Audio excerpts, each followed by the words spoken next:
호르몬제 끊으세요. 자궁 내막증 가리마티스 관절염의 최악. 호르몬제는 정말 위험한 약이 맞고요. 통증이나 생리주기 조절하려고 먹는 피임약 같은 것들이 다 호르몬제거든요. 가벼운 약들이 아닌데 너무 쉽게 복용하시는 것 같아요. 끊으시는 걸 권장드리는데 무작정 끊는 것보단 그에 대한 조치를 하면서 끊어야겠죠. 쇼그레니 완치도 있나요? 응급 상황이 발생하기도 해서 치료도 포기가 된다. 포기하시면 안 되고요. 분명히 치료가 되고요. 이전 사례들을 좀 참고하시면 좋겠는데, 완치라는 게 뭘 기준으로 보느냐인데, 항체까지 완전히 음성으로 돌아오는 완치도 있는데 상당히 케이스가 적고요. 항체 음성, 그러니까 혈청학적인 완치가 아니라 임상적인 완치, 완전 관해 상태가 오래 유지되는 건 분명히 가능합니다. 약물 없이도 분명히 가능합니다. 포기하지 마시고 치료 제대로 하셨으면 좋겠습니다. 기능저하증 약 끊을 수 있나, 나을 수 있나? 네, 끊을 수 있고 나을 수 있습니다. 제대로 치료하시면 분명히 좋아질 수 있습니다.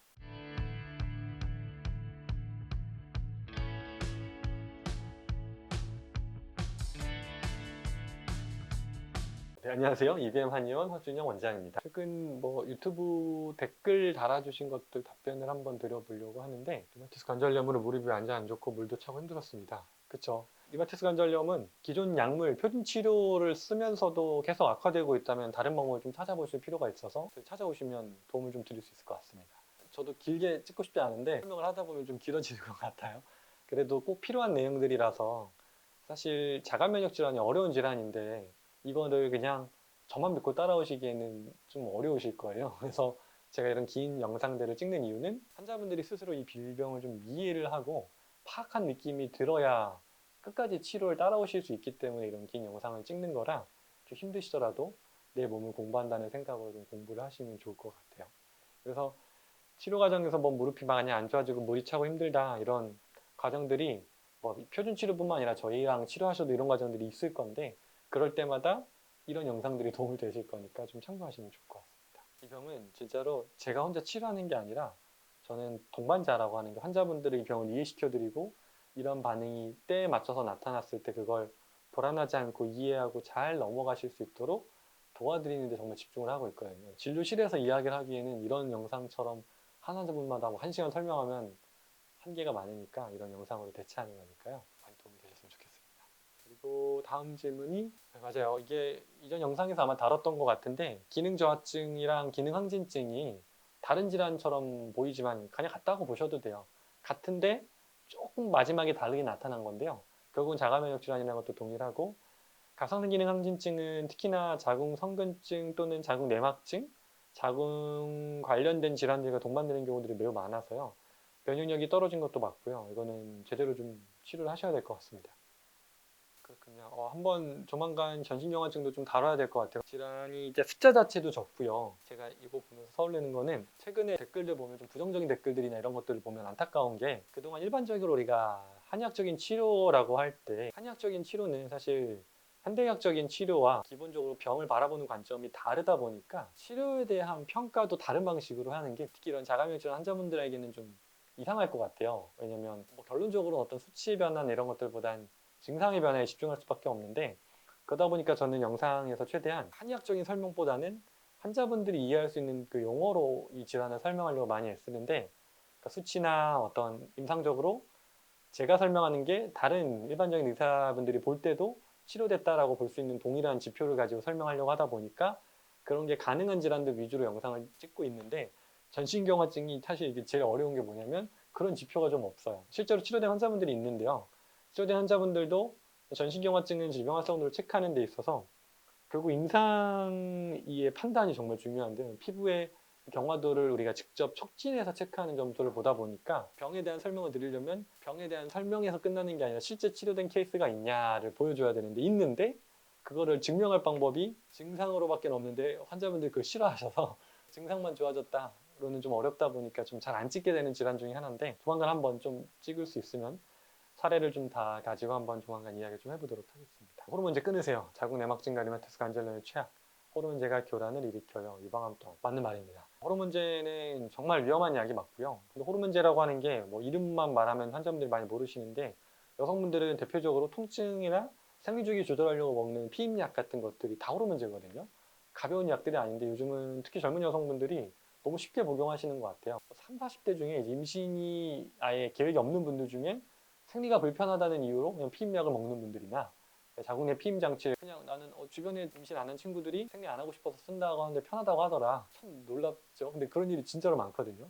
위험합니다. 호르몬이라는 건 이번 영상에서 다룬 것처럼 그렇게 가볍게 보실 주체가 아니라서 호르몬제 정말 위험합니다. 끊으시는 걸 권장드리는데 무작정 끊는 것보단 그에 대한 조치를 하면서 끊어야겠죠. 쇼그레니 완치도 있나요? 그렇죠. 응급 상황이 발생하기도 해서 치료도 포기가 된다. 포기하시면 안 되고요. 분명히 치료가 되고요. 뭐 이전 사례들을 좀 참고하시면 좋겠는데 완치라는 게 뭘 기준으로 보느냐인데 항체까지 완전히 음성으로 돌아오는 완치도 있는데 상당히 케이스가 적고요.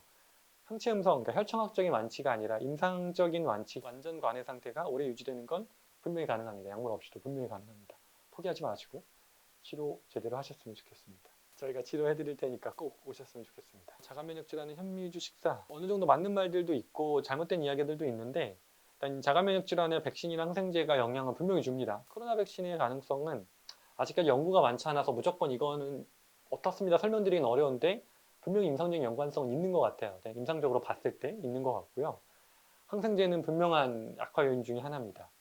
이 항생제가 왜 중요하냐면 자가면역 질환에서 강조드리는 면역 관용이 주로 일어나는 장소가 장인데 항생제는 그 장에서의 면역 반응을 많이 교란시키거든요. 그렇기 때문에 자가면역 질환을 분명히 악화시키는 요소가 될 수 있습니다. 성병 뭐 주의하셔야 됩니다. 근데 성병과 직접적인 자가면역 질환의 연관성은 아직까지는 좀 찾기는 어려운 것 같습니다. 하시모토 갑상선염으로 인한 약 끊을 수 있고요. 10년 넘게 먹었던 분들도 끊고도 정상화되는 경우 분명히 있습니다. 다만 약을 끊는 게 중요한 게 아니라 약을 끊어도 되는 상태가 됐을 때 그러니까 몸이 회복되는 게 보이는 시기를 잘 맞춰서 그때 줄여내는 게 중요합니다. 무조건 끊으시는 건 위험합니다. 신지로이드 0.05 복용으로 정상 범위인데도 TPO가 여전히 높다. 이전 영상에서 아마 설명드린 걸 본 것 같으신데 신지로이드를 복용하면서 TPO를 추적하는 거는 큰 의미가 없는 게 당연히 안 떨어집니다. 왜냐하면 TPO라는 항체는 신지로이드로 떨어뜨릴 수 있는 대상이 아니거든요. 그러니까 면역계가 정상화된다는 신호가 TPO 항체의 감소인데 면역력을 정상화시키기 위한 치료를 안 하고 계시면서 TPO 항체를 추적하는 것은 의미가 없고요. 신지로이드는 나쁘다는 게 아니라 신지로이드는 떨어져 있는 갑상선 호르몬 수치를 올려주는 건 맞지만 그 원인이 되고 있는 면역계 교란을 치료하는 약은 아니기 때문에 그냥 신지로이드를 복용하고 있기 때문에 TPO 수치를 보고 싶다는 의미가 없는 검사라서 비용적인 이득이 없다. 그러니까 굳이 하실 필요 없다는 거고요. 신지로이드 복용하는 동시에 내가 면역계를 정상화기 시키기 위한 어떤 조치들을 계신다면 같이 보시는 건 의미가 있을 겁니다. 편식 칼럼에서 보면 자가면역 질환은 염증병이다. 고기, 생선, 계란, 우유, 콩, 견과류, 밀, 메밀 모르시면 이거 다 끊으시는 거 좋은 것 같습니다.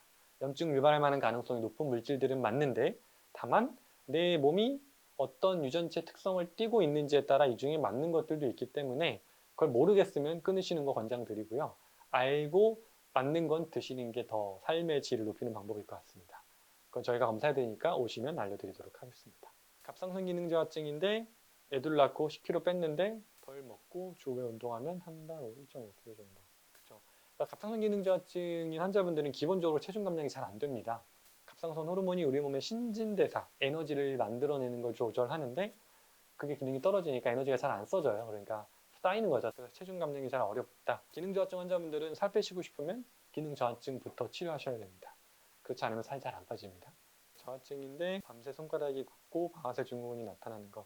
갑상선 기능 저하증에서 근육 통증이나 방아쇠 증후군 같은 건염을 동반하는 경우들이 많은데요. 하시모토 갑상선염이라는 게 만성적인 염증 상태를 의미하기 때문에 그로 인해서 통증이 나타날 가능성은 분명히 있습니다. 다만 그로 인한 가능성보단 다른 질환으로 인함을 의심해 보는 게 더 합리적일 것 같은데 하시모토 갑상선염이라고 만약 하신다면 기능 저하증이 뭐 대부분이니까요.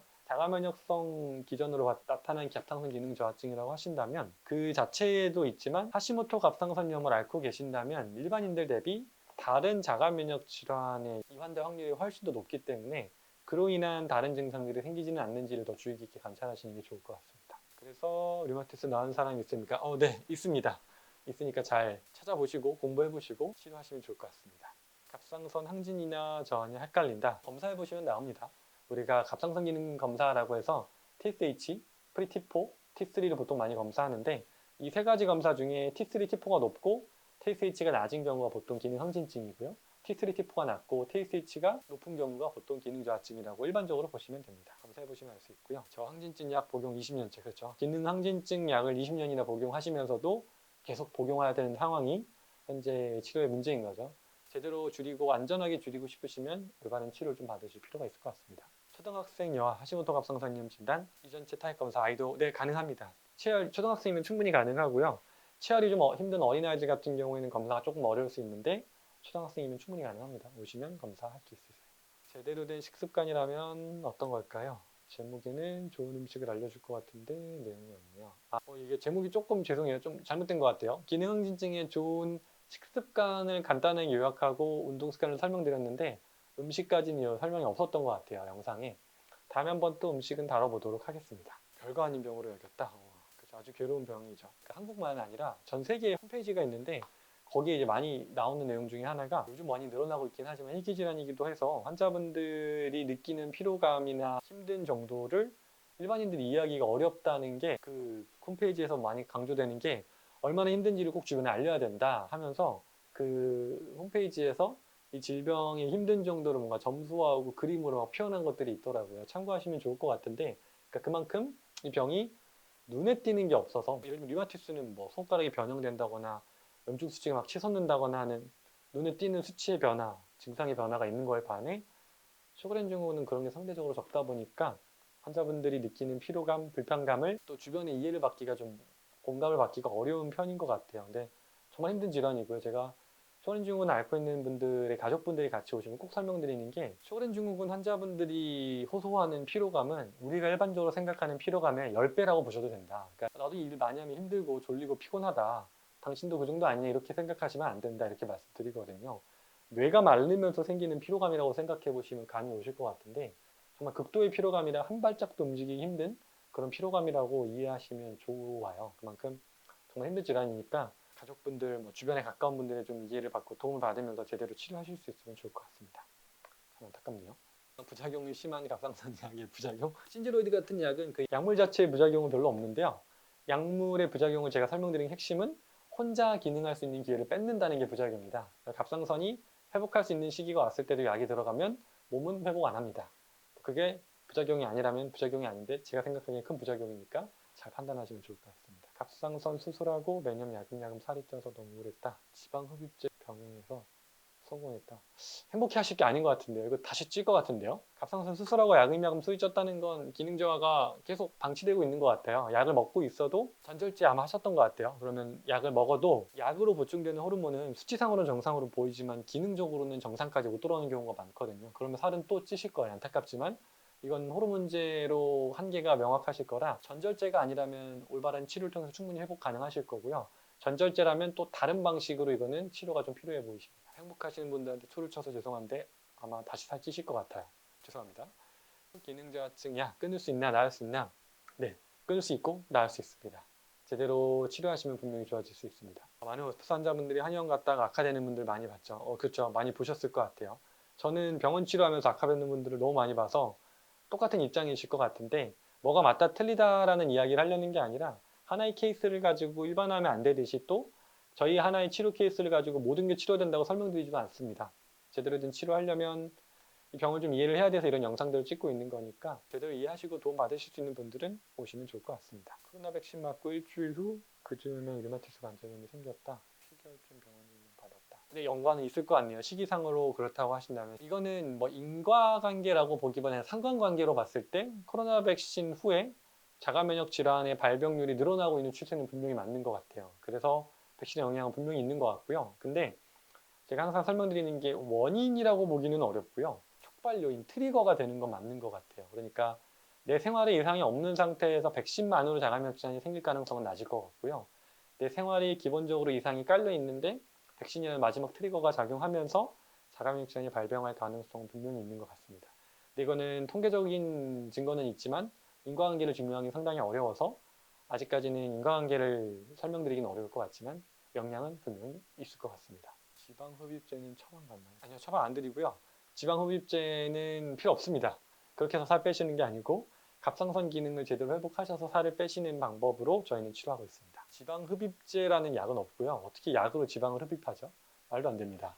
그런 약 없으니까 이런 거 괜히 관심 갖고 드시지 않으시면 좋을 것 같아요. 갑상선 암 수술하고 신지로이드 먹어도 호르몬 정상인 당연히 정상이죠. 약을 먹었으니까. 근데 호르몬 수치는 정상인 거지 기능이 정상은 아니거든요. 내 몸이 만들어내는 호르몬은 한 명이 한 명분 역할을 하니까 100명이면 100명분의 역할을 해요. 근데 호르몬제를 먹어서 생긴 호르몬은 숫자는 한 명인데 역할은 한 0.67인분 정도 한다고 생각하시면 100개 나와도 60명, 70명밖에 역할을 못하면 수치는 정상이지만 기능 저하증 상태는 있을 수 있는 거거든요. 그런 분들은 살 잘 안 빠지고 계속 찌는 경우들이 많습니다. 그런 경우라면 전절제를 했다면 어쩔 수 없는데요. 부분절제, 반절제 남아있는 분들은 분명히 치료 가능하니까 제대로 오셔서 치료하시면 좋을 것 같습니다. 생강차 좋지 않나요? 타입에 맞는 경우에는 기능 항진증 환자분들 생강 도움됩니다. 염증을 조절해주는데 대표적으로 S타입 분들은 오히려 생강차가 드셔보시면 느낄 수 있는데 오히려 목을 좀 따끔따끔하게 하는 느낌을 주고요. 제가 실제로 그렇거든요. 제가 안 그래도 어제 아이들이랑 여행을 다녀오다가 대추차를 좀 먹었는데 생강향이 너무 셌는데 목이 좀 따끔따끔거리더라고요. 안 좋습니다. F타입은 좋지 않습니다. 그렇군요. 네, 이런 경우들이 많이 계세요. 건조감이 먼저 나타나기보다 근육의 건조, 그러니까 구강 안구 건조 이전에 근육 건조가 먼저 나타나서 통증이 생기는 경우들이 많은데 쇼그렌 증후군에서 근병증을 동반한 경우들이 이런 경우들인데 가능성이 있어 보입니다. 필요한 검사들을 다 하셨을 것 같아요. 쇼그렌 증후군이라고 해서 류마티스 내과 잘 가셨고요. 류마티스 내과에서 필요한 검사들 하시고 결과지 가지고 오시면 자세히 설명드릴 수 있을 것 같습니다. 연두 스무디 경험을 하셨으니까 본인 경험을 기반으로 이야기하시는 거는 일리가 있는데 일단은 고이트로겐은 그러니까 동물 실험에서는 연관성이 많이 나오는데 사람에게 고이트로겐이 유의미하게 갑상선 기능을 떨어뜨릴 정도로 용량을 올리기가 쉽지 않습니다. 물론 뭐 십자가 채소는 타입에 맞지 않는 것들 특히 주의하시는 게 좋고요.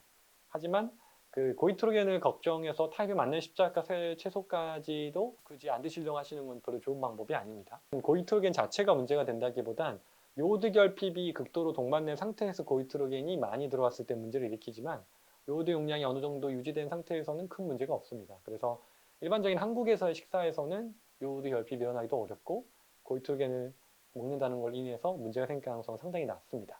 굳이 걱정 안 하셔도 될 것 같습니다.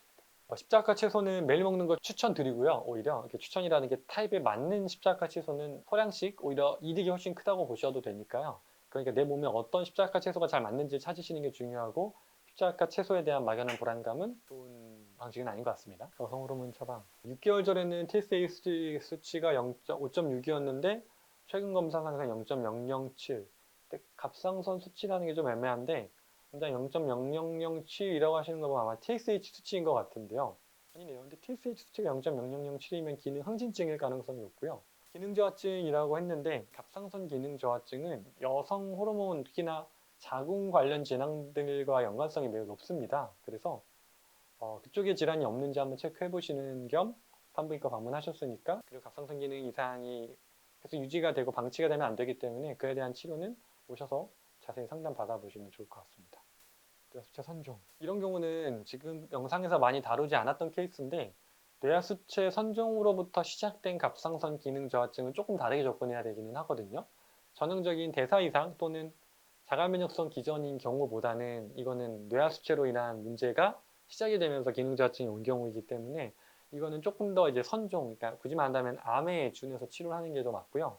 치료의 포커스가 조금 달라지는 경우라 이건 또 오셔서 자세히 상담 받으시는 게 좋을 것 같습니다. 신지로이드 먹고 있는데 뇌하수체 선종이 있어서 추적 관찰 중이라고 하시면 당분간은 신지로이드 도움 받으시는 게 나을 것 같고요.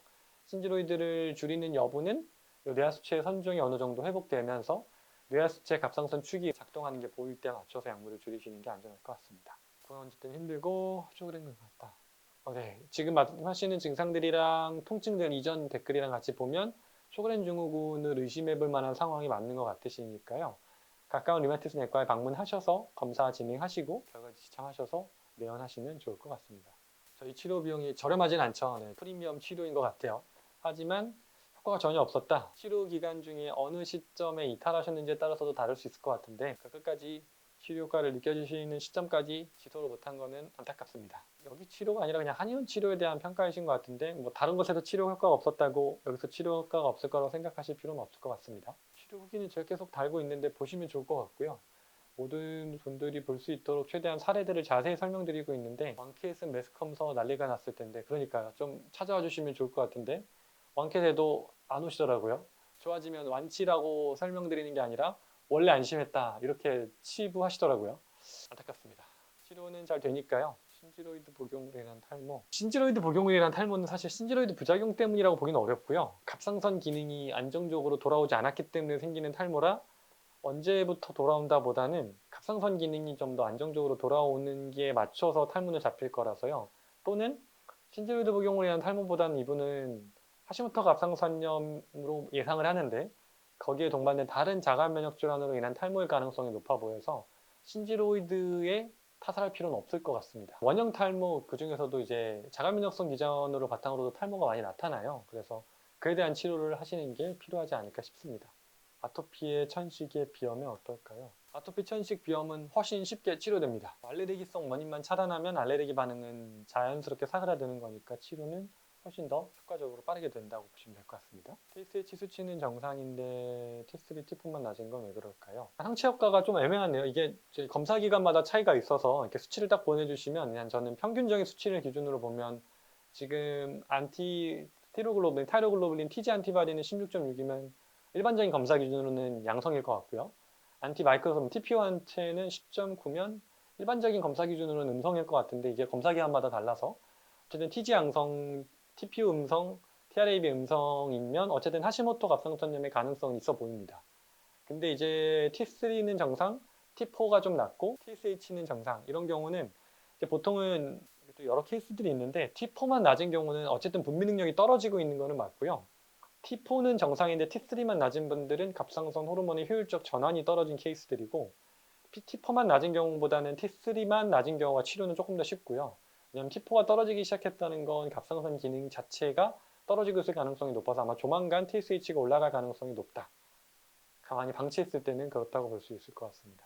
근데 이제 제대로 치료하기엔 오히려 더 좋은 상태인 거죠. 아직 TSH 상승 그리고 TPO 항체 양성까지는 안 넘어간 상태이기 때문에 비교적 초기 치료가 용이한 상태일 것 같습니다. 나빠지기만 하는 것 같다, 절망스럽다. 계속 약물을 써도 질환이 계속 진행되는 것 같고 새로운 증상들이 생기는 게 자가면역 질환의 특성이다 보니까 절망하시지 마시고 제대로 치료하면 분명히 멈추고 회복할 수 있는 질환이니까요. 제대로 된 치료를 좀 받으시면 좋을 것 같습니다. 노산이시고 임신 준비 중인데 저하증이었다가 항진증, 네, 바뀔 수 있습니다. 특히나 노산에서 시험관 임신을 준비 중이시라면 아마 호르몬제를 많이 쓰고 계실 거예요. 뭐 배란 촉진제부터 착상을 유도하는 시기에 다 호르몬제를 통해서 임신을 준비하실 텐데 호르몬제들이 다 기능 저하 항진을 유발하는 특히나 이제 자가 면역성 질환을 유발하는 중요 자극이 될 수 있기 때문에 저였다가 항진으로 많이 바뀌고요. 사실 항진에서 저로 바뀌는 경우도 더 흔하기는 한데 저하에서 항진으로 바뀌는 경우도 있습니다. 바뀔 수 있는 질환이고 갑상선 기능 저하증과 갑상선 기능 항진증은 전혀 다른 질환이 아니라 한 끗 차이인 질환이기 때문에 충분히 바뀔 수 있는 질환이라고 보시면 됩니다. 면역계가 왜 교란되는 걸까요? 본 영상을 보시면 아실 수 있을 것 같습니다. 참고하시면 좋을 것 같고요. 60세 여자인데 기능 저하가 아니라 기능 항진증일 가능성이 높아 보이고요. 그레이브스병에서는 안병증이 동반됐을 때 혹시나 사시 같은 경우들이 생기는 경우들이 있습니다. TRAB라고 하는 TSH 리셉터에 대한 항체가 안화를 같이 공격하기 때문인데요. 그게 안화의 부종을 유발하고 그게 눈이 이제 튀어나오는 그레이브스 안병증을 유발하면서 생기는 현상들이고 증상을 봤을 때도 화장실을 자주 가고 설사를 많이 한다는 것들도 굳이 말한다면 기능 저하증보다 항진증에 가까운 패턴이라 아마 항진증에 해당되실 것 같습니다. 그래서 지금 방치하시면 안 되고요. 약을 쓰던 뭘 하던 간에 이거는 제대로 된 치료하지 않으시면 그레이브스 안병증으로 드러났을 때는 치료가 좀 복잡해집니다.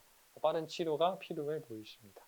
고기 종류는 안 먹는데 고기의 문제라기보다는 면역계가 교란될 만한 다른 생활 습관들이 있으실 것 같은데 그게 뭔지를 찾아드리는 게 저희가 하는 역할이니까 상담이 좀 필요하실 것 같습니다. 다음 비염 천식은 어떤 흐름으로 좋아지셨나요? 비염 천식은 저희가 주로 다루고 있는 자가 면역 질환에 비해서 조금 더 단순한 편이고요. 한 차례 면역 반응이 쭉 올라왔다가 떨어지면서 회복하는 편입니다. 어렵지 않습니다. 전신 탈모도 자가 면역 질환인 경우들이 많고요. 모든 전신 탈모가 자가 면역 질환은 아니지만 가장 많은 비중이 자가 면역 질환이 있다고 보시면 됩니다. 치료가 됩니다. 전신이라는 게 주로 이제 눈썹이 빠지거나 머리가 빠지는 것까지 동반된 분들은 치료해보는데 치료 반응이 괜찮은 편입니다. 미국 깔보는 고혈압 기준이 150입니다. 150이 기준은 아닐 것 같고요. 140 정도가 기준인 곳들은 있는데 한국 의사들은 고혈압약을 못 팔아먹어 안달이 난답니다. 이렇게 볼 수도 있으시겠지만 저는 그것보단 항상 한국이 좀 보수적이기도 하고요. 다른 나라 대비 리스크에 대해서 더 높은 이 기준을 들이미시는 것 같은데 한국인들이 몸 상태가 혈압이 조금만 높아도 무너진 상태다.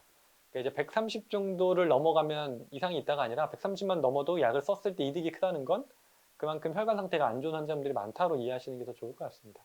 통계적인 맹점이라고 볼 수 있겠죠. 콜레스테롤 165 정도 되면 기운이 너무 없다. 집착할 필요는 없는데 근데 영향은 있을 수 있습니다. 콜레스테롤이 너무 떨어지면 우리가 보통 140부터를 정상 범위로 보는데 140 이하로 떨어지면 기운이 없는 느낌이 드실 수 있는데 165는 조금 애매하네요. 그 정도로 기운이 없다는 느낌이 드신다면 기본적으로 체중이 조금 나가는 분일 것 같은데 그렇다면은 뭐 165 이상은 유지하셔도 문제 없습니다. 젊은 남자인데 류마티스가 왔다.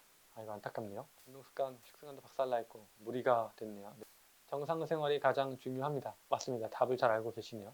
그렇게 바꾸셔야 될 것 같습니다. 대략적으로 제일 정확한 건 당연히 오셔서 검사를 하시는 거고요. 대략적으로 파악하는 방법은 제가 영상에서 많이 설명드리는 음식들에 대한 반응을 잘 관찰해 보시는 겁니다. 대표적으로 육류에 대한 반응들을 관찰해 보면서 내가 어떤 육류를 먹었을 때 어떤 반응이 있는지를 단백질이 항원성이 높기 때문에 면역 반응을 유발할 가능성이 높으니까요. 그걸로 파악해 보시는 방법이 있는데 굳이 몸으로 실험하시기보다 빨리 검사를 해서 확인하시는 게 더 좋고 효율적인 방법일 것 같긴 합니다. 백출과 목향.